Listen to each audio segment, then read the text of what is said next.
ya majonzi yamehamia rasmi kaskazini mwa Tanzania yakitokea magharibi kando ya ziwa Tanganyika.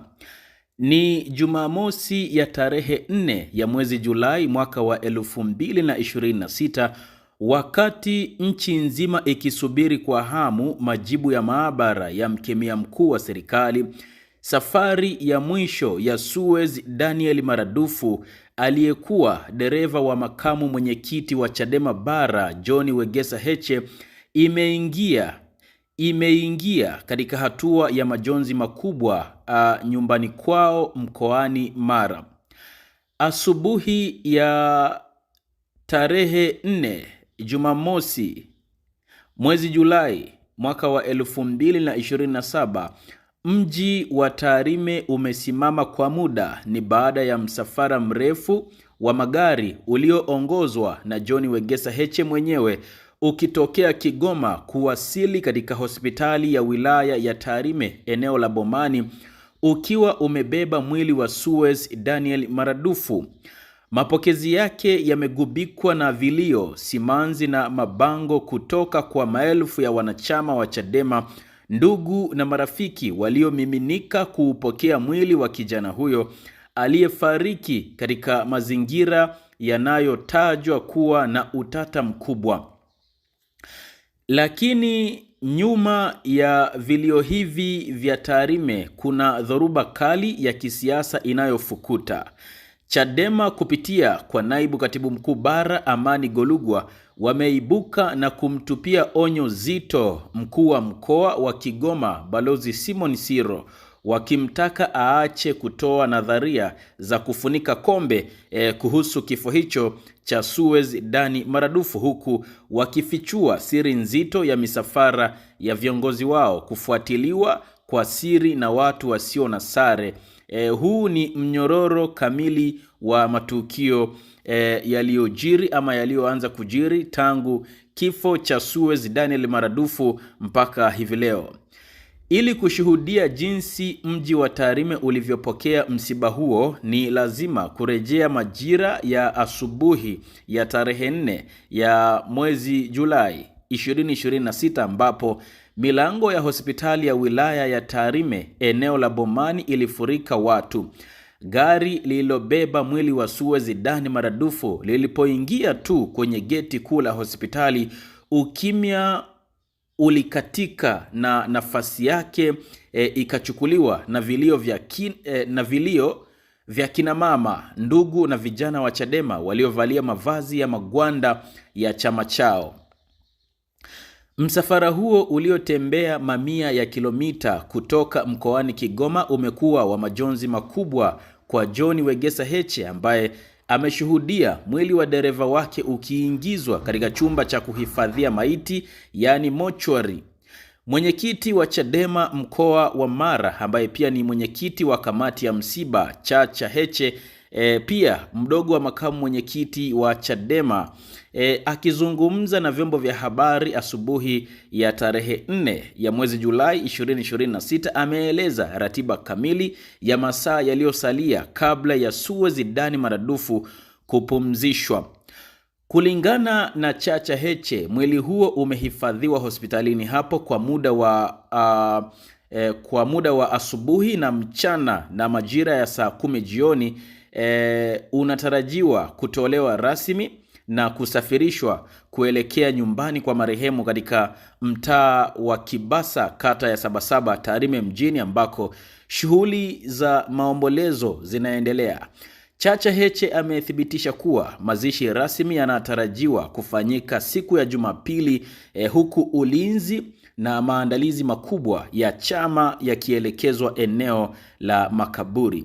Wakati Tarime wakilia, wakimwaga machozi, mwangwi wa maneno makali ya naibu katibu mkuu wa Chadema Bara Amani Golugwa uliotolewa saa chache kabla ya mwili kuondoka Kigoma bado unatikisa vyombo vya habari. Chadema wamemkosoa mkuu wa mkoa wa Kigoma na aliyekuwa IGP mstaafu Balozi Simon Siro kufuatia kauli yake ya mapema aliyodai kuwa kifo cha bwana Suez Dani Maradufu ni kifo cha kawaida kulingana na uzoefu wa askari. Golugwa amesimama imara na kueleza kuwa kauli ya RC Sirro ni kauli ya hatari, haina misingi ya kitaalamu na inalenga kupotosha ukweli kabla ya madaktari bingwa kukamilisha kazi yao. Na nukuu, tunamtaka mkuu wa mkoa wa Kigoma Balozi Simon Sirro kutotoa taarifa zenye nadharia ambazo zinaweza kuathiri ukweli juu ya kifo cha Suez maradufu. Kauli yake kuwa kwa uzoefu wa askari kifo hicho ni cha kawaida sio sahihi hata kidogo kwa sasa. Badala yake uchunguzi wa kisayansi usubiriwe mpaka pale utakapokamilika ili itoke taarifa sahihi, rasmi na ya kitaalamu. Huyo ni Amani Golugwa, naibu katibu mkuu Chadema Bara, mwisho wa kumnukuu. Chadema wanasisitiza kuwa uzoefu wa macho ya askari hauwezi kuchukua nafasi ya darubini za maabara ya kemikali. Malalamiko hayo yanakuja huku kamanda wa polisi mkoa wa Kigoma ACP Philemon Makungu akijaribu kutuliza hali ya hewa kwa kutoa taarifa kuwa hatua ya kwanza ya uchunguzi wa kisayansi, yani postmortem, imekamilika hospitalini Maweni kwa uwazi mkubwa na sampuli zimeshasafirishwa kwenda kuthibitisha chanzo halisi. Kile kinachofanya kifo cha Suez Dani maradufu kiendelee kubaki na lebo ya utata mkuu ndani ya mioyo ya wafuasi wa upinzani ni taarifa mpya zilizotolewa na viongozi wa Chadema kuhusu mazingira yaliyotangulia kabla ya tarehe 1 ya mwezi Julai mwaka huu wa 2026. Amani Golugwa amefichua kuwa chama hicho kina mashaka mazito kwa sababu kuna mlolongo mrefu wa matukio ya kiusalama yaliyokuwa yakiendelea nyuma ya pazia. Golugwa ameeleza kuwa misafara ya viongozi wakuu wa Chadema ikiwemo ule wa John Wegesa Heche ilikuwa ikifuatiliwa kwa karibu na kwa siri kubwa na watu wasiofahamika na wasiokuwa na sare za kijeshi tangu walipoingia mkoani Kigoma hadi pale ambapo dereva huyo alipokutwa amefariki katika nyumba ya kulala wageni ya Ntahamba.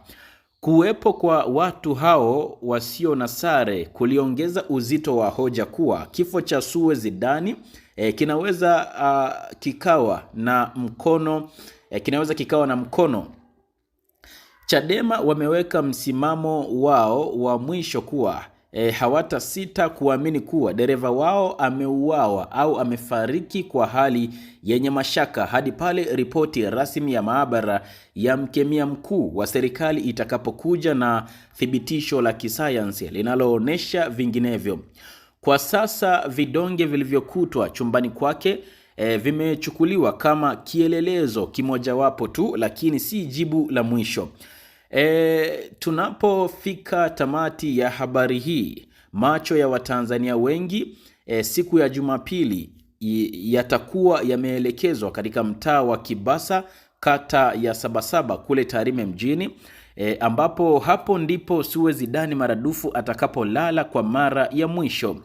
Mazishi yake yanatarajiwa kuwa jukwaa kubwa la hisia, siasa na vilio, ambapo viongozi mbalimbali wa kitaifa wanatarajiwa kuhudhuria. Hata hivyo, kilio cha Tarime hakitafuta maswali ya Kigoma, kama ambavyo jeshi la polisi mkoa wa Kigoma likiongozwa na ACP Philemon Makungu lilivyoomba subira. Jamii inasubiri kuona kama sayansi itatenda haki au kama mgogoro huo utazidisha taharuki ya kisiasa na maneno nchini inapoelekea wiki ya Julai 7. Suez anakwenda ardhini, lakini fumbo la kifo chake linabaki hai juu ya ardhi ya Tanzania. Kutoka hapa studio, mimi ni mtangazaji wako. Asante sana kwa kuwa nami kuanzia mwanzo hadi mwisho wa habari hii.